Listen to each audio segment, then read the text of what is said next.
The Trung are a hunting and gathering people who live in an area they call Nwangwe, in the dry grasslands of the Kalahari Desert, in Botswana and southwest Africa. Vegetable and nut crops, which grow wild in the desert, comprise most of their food. But hunting has a special importance. The people crave meat. They need skins for clothing and for the bags in which they carry their belongings. Sinews make string for bows and nets. Most important, a young man discharges a major social obligation by providing his father-in-law with meat, which is distributed to everyone living in the village. By contrast, the vegetable foods which a woman gathers are shared only with her immediate family and the guests who come to her fire. The importance of hunting is symbolized in a small ceremony that takes place when a boy has killed his first large antelope. Tilkay's ceremony really began when by himself he shot an arrow into a wildebeest on a winter day.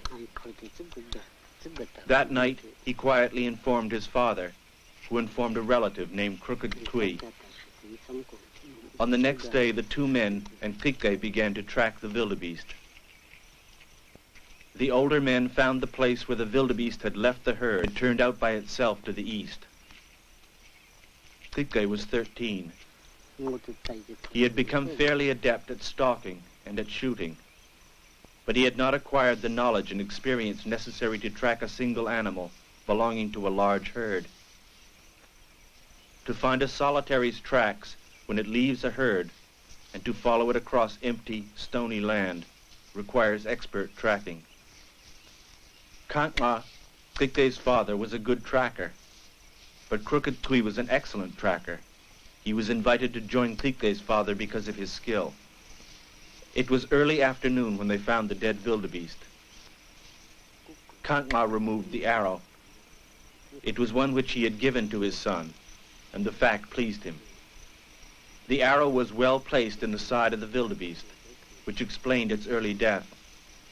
It had traveled less than 7 miles after being hit. The men built a fire to cook the liver.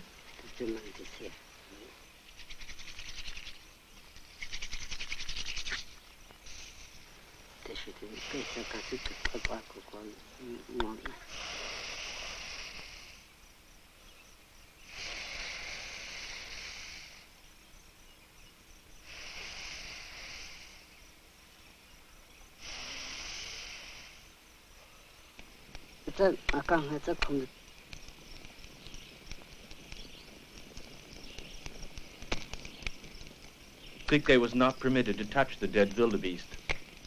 This would be the only time that he would be denied one of the pleasures of the hunt. The men enjoy skinning and cutting up the animals they kill and discussing the quality of the meat. They also try to foresee the problems, complaints, and jealousies which can arise in distributing the meat to the entire band. A young man has neither the status nor experience to manage such a significant social event.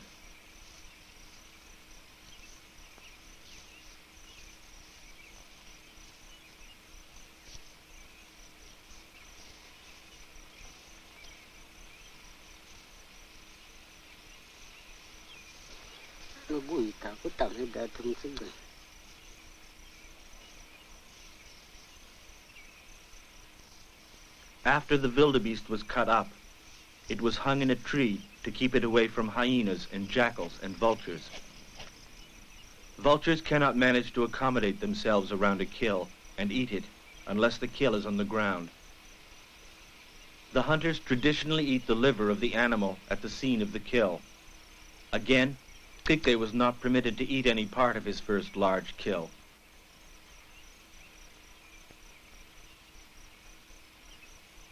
The killing of his first large antelope marked the beginning of Tilkay's social maturity. When a young man has killed a large antelope, he is considered an acceptable son-in-law. Marriages are arranged by the parents of young people, but are not consummated until the boy enters bride service and the girl has reached puberty. The meat was brought home in the afternoon, and the ceremony, which the Trung call marking, began on the next morning. Women are not supposed to be present when a man is marked. and some of the women took the opportunity to gather grass for thatch.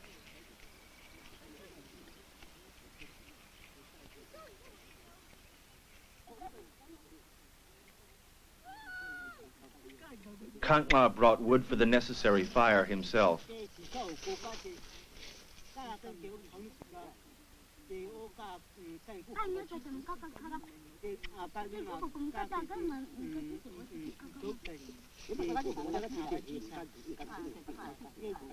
All of the men in the band had gathered near Kantla's house to watch the ceremony.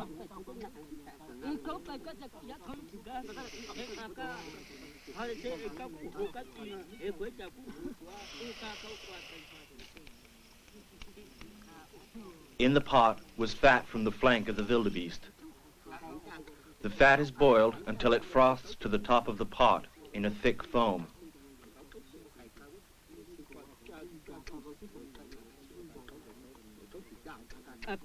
Kantla ground up a pod called goa. Goa is one of the ingredients of the poison used in the arrow.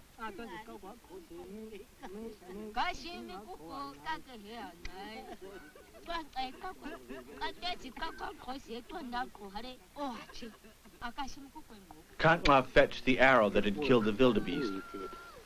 The arrow had been burned clean and washed.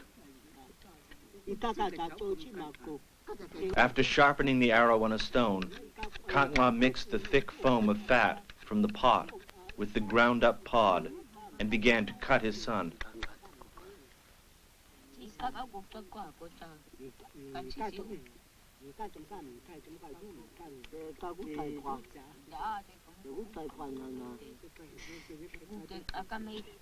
Kantla was assisted in the performance of the ceremony by his sister's husband, another man named Tui.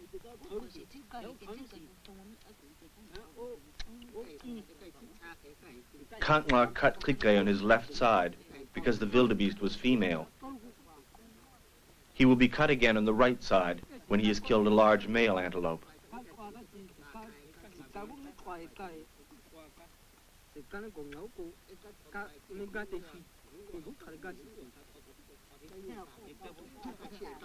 Into the tiny cuts made in a little row on Tilkay's arm, Kantla smeared the ground-up pod and the fat. When the cut heals, the result is a number of tiny tattoos.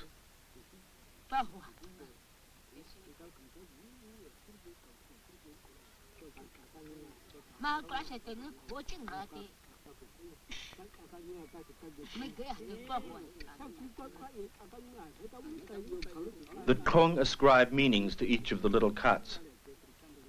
The cuts on the arm are meant to make the arm strong and flexible when pulling the bow. The cut on the upper arm is made to give the arm the rigidity to hold the bow when it is being drawn for the length of time necessary to take careful aim.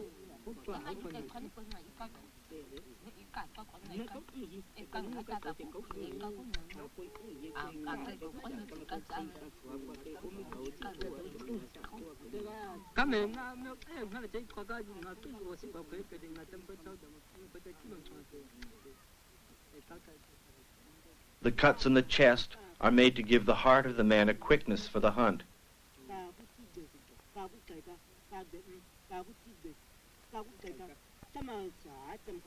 The Kung say they make the cut so that when a man is sitting indolent at home, he will suddenly think, why am I sitting here? Why am I not out hunting the big game?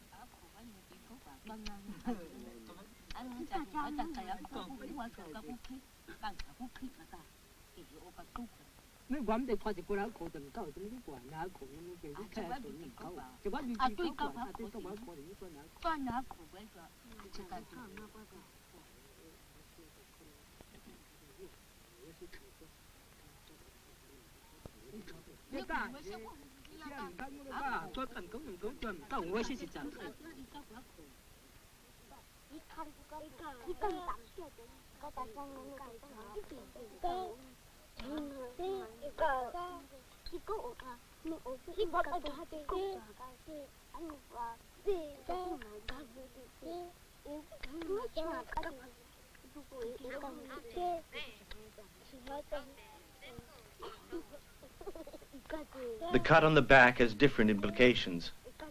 It is meant to calm the animal. It is placed on the boy in a position that would correspond with the withers of the animal, so that when the boy creeps up on the animal will not grow nervous, shake its withers and run away.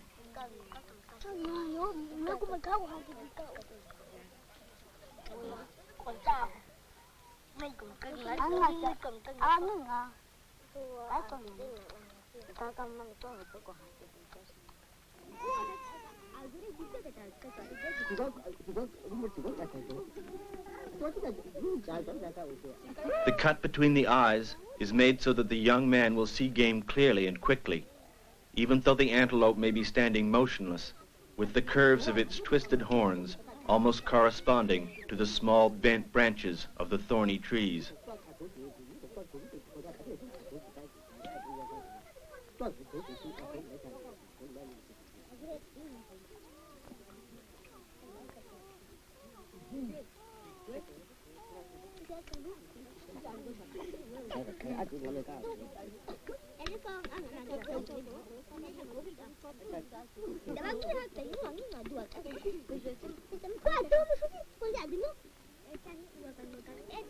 The remainder of the pod and the fat was collected by Tilkay and hidden in the grass close to a small tree, so that passers-by, particularly women, will not step on it.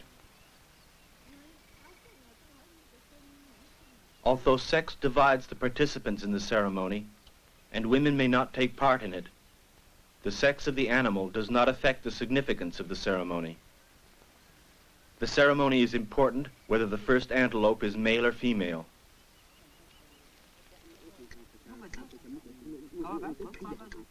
It is a ceremony in which older men agree that the young man may participate in their affairs and problems. After the ceremony, Tilkay will be increasingly judged in terms of adult behavior. When the cutting was over, the women who had gone to gather grass returned to thatch their houses.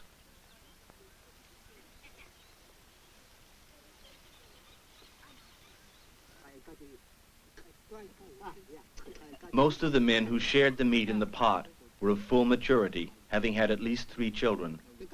It is not thought necessary that all a man's children must be alive for him to be considered mature. One old man had not had 3 children, but he was considered mature since impotence had prohibited his having children. The oldest men were given the first pieces of meat from the pot. Then the meat was distributed among the younger men.